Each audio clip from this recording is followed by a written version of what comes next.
Տեսանք, թե Արցախի մարդու իրավունքների մեր պաշտպանը Ռուբեն Մելիքյանը ինչպիսի կրթական ճանապարհ է անցել եւ հավանաբար դեռ կանցնի։ Շարունակելով եթեր ասենք, որ 2018 թվականի հոկտեմբերին Երևանում կկայանա ֆրանկոֆոնիայի միջազգային կազմակերպության անդամ երկրների եւ կառավարությունների 17-րդ գագաթնաժողովը։ Դրան ընդառաջ Հայաստանում Ֆրանսիայի դեսպանությունը կազմակերպում է մշակութային եւ լեզվաբանական միջոցառումներ, ավելի լավ ներկայացնելու ֆրանսերենը եւ ֆրանկոֆոն մշակույթը։ Եվ մշակութային այս միջոցառումների շարքի մասին կխոսենք տաղավարում մեր հյուրերի հետ։ Ալեքս Բորտոլան, Հայաստանում Ֆրանսիայի դեսպանության մշակույթի եւ համագործակցության հարցերով խորհրդական եւ Նատալիա Ծագրիս, Հայաստանում Ֆրանսիայի դեսպանության մշակույթի ֆրանսերենի գծով գծորդը։ Իսկ Նունե Գրիգորյանը մեր հույսն է, մեր թարգմանչուհին, բարի եք եկել։ Բարի լույս։ Եկեք մի անգամից սկսենք առանց ժամանակ կորցնելու միամսյակ մոտավորապես ինչ է իրենից ներկայացնելու։ On va commencer directement et la première question, qu'est-ce que c'est la saison de francophonie, les journées de francophonie, combien ça dure et qu'est-ce que vous allez nous présenter? Alors la saison de la francophonie va se dérouler du 12 mars au 12 avril, donc un mois entier.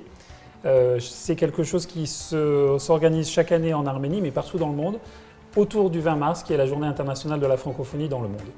Ուրեմն ֆրանկոֆոնիայի օրերը կսկսվեն, կտևեն 1 ամիս, կսկսվեն մարտի 12-ից մինչև ապրիլի 12-ը։ Այս միջոցառումները ընդհանրապես տեղի են ունենում բոլոր երկրներում, ֆրանկոֆոնիայի միջազգային օրվա շրջանակներում, որը նշվում է ամեն տարի մարտի 20-ին։ Et plus particulièrement, donc évidemment, l'ambassade de France contribue à ces événements qui sont organisés en fait en Arménie. Il y a plusieurs dizaines d'événements qui seront proposés sous l'égide du ministère des Affaires étrangères de la République d'Arménie. Mais évidemment, l'ambassade de France contribue avec des événements qui seront aussi bien dans le domaine de la musique, du cinéma, du théâtre, de la bande dessinée et de la gastronomie. Ֆրանսիայի դեսպանատունը մեծ մասնակցություն է ցուցաբերում, ընդհանրապես ֆրանկոֆոնիայի օրերը կազմակերպվում են արտաքին գործերի նախարարության կողմից, որը միավորում է իր մեջ բազմաթիվ միջոցառումներ եւ Երևանում եւ մարզերում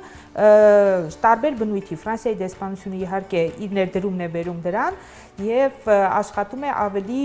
տարբերակված միջոցառումներ, սկսած ասենք երաժշտական, լեզվական, կրթական եւ այս տարի նաեւ գաստրոնոմիայի ավելացրել։ Ֆրանսիական կինոն համաշխարհային կինեմատոգրաֆում ունի իր անփոխարինելի տեղը եւ փաստորեն հաճելի է, որ այս օրերի ընթացքում նաեւ հայ կինոսիրողը, ով հատկապես ֆրանսերեն հասկանում է, կկարողանա ներկա գտնվել ֆիլմերի ցուցադրությանը։ Ինչ ֆիլմեր են դիտելու, երբ եւ որտեղ։ Le cinéma français a une renommée considérable dans le monde entier. C'est justement un des cinémas les plus connus et les plus aimés dans le monde. Et nous savons très bien, et surtout ceux qui sont francophones, que cette année, il y aura aussi un festival de films francophones. Alors, quels seront les films à présenter? Comment est-ce quelques mots pour voilà. Donc, il y aura effectivement un festival du cinéma francophone du 12 au 18 mars au cinéma Moscou. Les films seront en langue française avec des sous-titres arméniens ou russes et l'entrée est gratuite, donc c'est important de le dire. Այո, իրավ, այս տարի նույնպես լինելու է ֆրանկոֆոն ֆիլմերի փառատոն, որը կսկսվի մարտի 12-ին կտևի մինչև մարտի 18-ը Մոսկվա կինոթատրոնում։ Մուտքը ազատ է բոլորին, ովքեր ցանկան, ֆիլմերը կցուցադրվեն ֆրանսերեն լեզվով, հայերեն կամ ռուսերեն ենթագրերով։ Donc 9 films, 5 films français, 2 films suisses et 2 films canadiens. Donc avec une programmation très éclectique, des films qui ont été nominés aux Oscars en 2017. Le film d'ouverture est un film français qui s'appelle Revoir là-haut et qui vient de recevoir 5 Césars. Il y aura des films avec des acteurs très connus comme par exemple Vincent Cassel. Et puis pour la clôture du festival, une comédie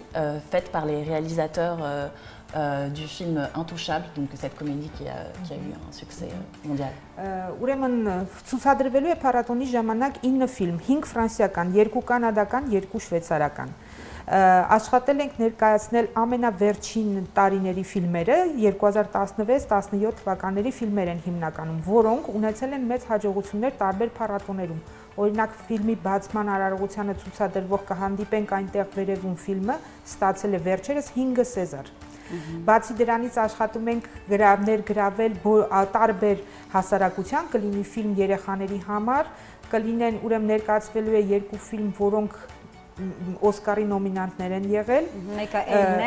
մեկը Էլն է, մեկն էլ մուլտֆիլմը, այդ իմ դդմիկի պատմությունը, որպես լավագույն մուլտֆիլմ, անիմացիոն ֆիլմ, բացի դրանից աշխատել ենք նաև ներգրավել այնպիսի ֆիլմեր, որտեղ հայտնի, ասենք, դերասաններ կամ ռեժիսորներ են ուրեմն ներգրաված։ Կտեսնեք ֆիլմ Վենսան Կասելի, Իզաբել Հյուպերի մասնակցությամբ, ինչպես նաև վերջին ֆիլմը նկարանել է այն ռեժիսորը, որը նկարել է հայտնի մեկ գումարած մեկ ֆիլմը, որը շատ մեծ հաջողություն ունի Ֆրանսիայում, դա նույն ռեժիսորների նկարած ֆիլմն է։ Եթե Նատալիան ուրիշ բան ունի ասի ֆիլմերի մասին, այո, եթե չէ, անցնենք ուրիշ հարցի։ Si Natalia, tu veux encore quelque chose dire sur les films? Juste dire qu'on peut revoir toute la programmation sur Facebook, sur Twitter, sur le site de l'ambassade de France en Arménie. Բոլոր նրանք, ովքեր հետաքրքրում են ծրագրով, երբ է տեղի ունենալու, որ ժամին, որ ֆիլմն է ցուցադրվելու, բոլոր ինֆորմացիան դրված է դեսպանատան Facebook-յան էջում, Instagram-ում, Twitter-ում։ Այնպես որ ովքեր ցանկանում են, կարող են տեսնել։ Հիմա փորձենք մեր երկու հյուրերին մի քիչ հարցաքննել, որքանով տեղյակ են ֆրանսերենի տարածվածության մասին Հայաստանում, ինչ վիճակ է, գիտեն, չգիտեն, ինչքանով տեղյակ եւ առհասարակ ինչքանով տարածված է ֆրանսերենը։ Justement, est-ce que vous avez fait quand même une certaine étude sur l'état de français en Arménie, combien de personnes sont francophones, comment c'est enseigné, etc. Quelque chose. Est-ce que vous avez fait des études? Ouais. Alors, le français, c'est la troisième langue étrangère enseignée en Arménie, après le russe et l'anglais. Selon le ministère de l'Éducation ici arménien, on estime qu'il y a à peu près 40 000, un peu plus de 40 000 élèves qui apprennent le français. Ուրեմն ասեմ, որ այո, մենք իհարկե շատ հետաքրքրված ենք այդ հարցով եւ ըստ կրթության նախարարության տվյալների ֆրանսերենը երրորդ լեզուն է, որը դասավանդվում է Հայաստանում անգլերենից ռուսերենից հետո, ըստ նորից իրենց տվյալների ավելի քան 40,000 աշակերտ սովորում է ֆրանսերեն։ Donc c'est un chiffre qui a un petit peu augmenté ces dernières années, mais c'est vrai que nous, on souhaiterait que ce soit encore plus important. Donc l'ambassade de France développe des projets pour que la langue française soit apprise de façon approfondie en Arménie, avec par exemple des écoles qui font des classes de français renforcées, où ils suivent des méthodes françaises avec des enseignements à la française. Et par exemple aussi, il existe une classe bilingue en Arménie, où l'histoire-géographie est enseignée en français. Ուրեմն իհարկե այս թիվը վերջին տարիներն է հասել այդ աստիճանի, մի քիչ ֆրանսերենը զիջել էր իր դիրքերը, բայց հիմա նորից ուրեմն ակտիվացել է եւ մենք ամեն ինչ անում ենք դրա համար։ Նախ ասեմ, որ նորից կրթության նախարարության հետ միասին հիմա Ֆրանսիայում վերականգնվել է ֆրանսերենի խորացված ուսուցման դասընթացները։ Այդ խորացված մի քանի դպրոցներում, ոչ թե 1-2, այլ նույնիսկ մարզերում։ Եվ ուրեմն դրանք այդ խորացված ուսուցումը անցկացվում է ֆրանսերեն դասագրքերով, ֆրանսիական մեթոդներով, բացի դրանից մենք ունենք ավագ դպրոցներից մեկում հատուկ բիլենք երկլեզվադասարան, որտեղ ուրեմն դասավանդվում է աշխարհագրությունը եւ պատմությունը ֆրանսերեն։ Ce qu'il faut peut-être rajouter aussi, c'est que en plus du système scolaire arménien, il y a 3 établissements en Arménie qui contribuent à la diffusion, à la promotion de la langue française. C'est l'Alliance française d'Arménie qui dispense des cours de français, mais c'est aussi 2 établissements qui donnent des cours en français, selon des programmes français. C'est l'École française d'Erevan et l'Université française en Arménie qui évidemment contribuent à cette diffusion. Բացի հասարակական դպրոցների,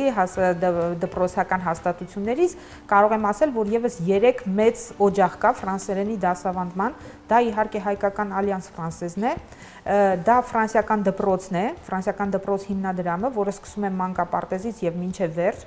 եւ կա մեր հայտնի ֆրանսիական համալսարանը, որտեղ ֆրանսերենի դասավանդումը շատ բարձր մակարդակի է։ Քանի որ շատ քիչ է ժամանակ, հոկտեմբերին անդրադառնանք երբ տեղի ունենալու գագաթնաժողովը, հետաքրքիր է ինչ է քննարկվում, ինչ է իրենց ներկայացնում այդ գագաթնաժողովը, ինչ է Comme on n'a pas beaucoup de temps, on aimerait parler aussi du sommet de francophonie qui aura lieu le mois d'octobre. Qu'est-ce que ce serait comme événement et qu'est-ce qu'il y aura avec lui? Alors c'est un événement effectivement qui sera d'une importance exceptionnelle pour l'Arménie, puisque de l'aveu même des autorités arméniennes, ce sera le plus grand rassemblement diplomatique international en Arménie depuis l'indépendance de la République. Կարող եմ ասել, այո, որ ֆրանկոֆոնիայի գագաթնաժողովը դա Հայաստանի համար երևի կարևորագույն ուրեմն միջոցառումներից մեկն է, որովհետև այսպիսի ուրեմն փունջ հավաք երկրների ղեկավարների, պրեմիեր մինիստրների, մշակույթի նախարարների կամ ընդհակառակ բոլոր տեսակի կառավարական ուրեմն ներկայացուցիչների այսպիսի մեծ գագաթնաժողով երևի Հայաստանում չի եղել երբևէ։ Անկախությունից ի վեր չի եղել։ C'est le deuxième rassemblement après l'Assemblée générale des Nations Unies en nombre de participants, puisqu'il y a 84 pays membres de l'Organisation internationale de la francophonie. Ուրեմն ՄԱԿ-ի գագաթնաժողովներից հետո սա երկրորդն է իր մեծությամբ եւ ուրեմն թվականակով, որովհետեւ 84 երկիր անդամ կա այդ ֆրանկոֆոնիայի միջազգային կազմակերպությունում, որոնց բոլոր ներկայացուցիչներ պետք է ներկա լինեն։ Donc 84 chefs d'État, présidents de la République, chefs de gouvernement qui vont se réunir ici à Erevan, dont le président de la République française, bien sûr. Ուրեմն 84 երկրի նախագահ, ուրեմն վարչապետ եւ այլ պաշտոնական անձիկ, որոնք պետք է գտնվեն այդ պահին Հայաստանում եւ ուրեմն միասին համաժողով անցկացնեն այստեղ։ Այսինքն եւ մենք եւ դուք շատ անելիք ունենք միջև օգտել։ Et nous avons beaucoup de choses à faire. Oui. Դա ճիշտ։ Շատ լավ։ Ուրախ ենք, որ միամսյակը սկսվում է եւ վստահ ենք ակտիվ միամսյակ կլինի։ Nous sommes heureux que les journées de francophonie, le mois de francophonie commence. Espérons que ce serait un mois actif et plein d'événements. Եվ ուզում ենք շնորհակալություն հայտնել, որ եկաք մեր տաղավար եւ մի քիչ մանրամասն այսպես խոսեցինք միամսյակի մասին։ Merci d'être venu dans notre studio et qu'on puisse parler ainsi de la francophonie. Շնորհակալություն մեզ ընդունելու համար։ Շնորհակալություն եւ նշենք նաեւ այս օրերի ընթացքում տեղի կունենա Մանոն 5 գործողությամբ օպերայի պրեմիերան, որի մասին տեղեկություններ կարող եք ստանալ կրկին Ֆրանսիայի դեսպանության կայքից, ինչպես նաեւ Facebook-յան պաշտոնական էջից։ Ուշադիր եղեք, հետևեք եւ մասնակցեք բոլոր միջոցառումներին։